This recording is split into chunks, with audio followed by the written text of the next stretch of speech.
తమిళనాడుకు చెందిన ఓ వ్యక్తి కదులుతున్న రైలులో సజీవ దహనానికి ప్రయత్నించాడు. దాంతో ఆ రైలుకు మంటలంటుకున్నాయి.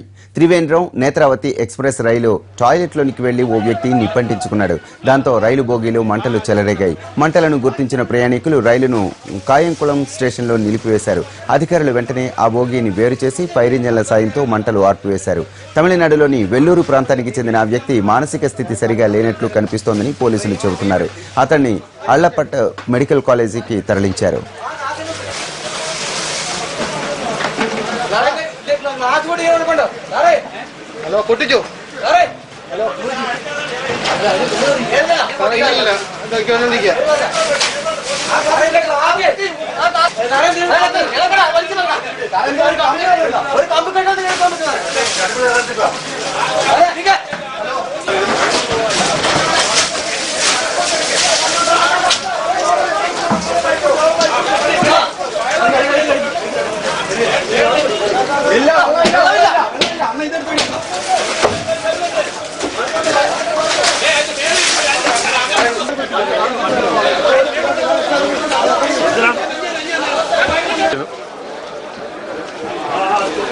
എന്നും കഴിഞ്ഞിട്ട് വന്നതേ ഉള്ളൂ.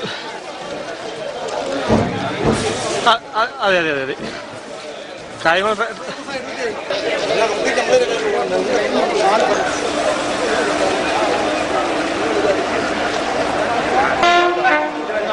കാണാം കാണാം കാണാം. തലപോലും കഴുത്ത് പോലും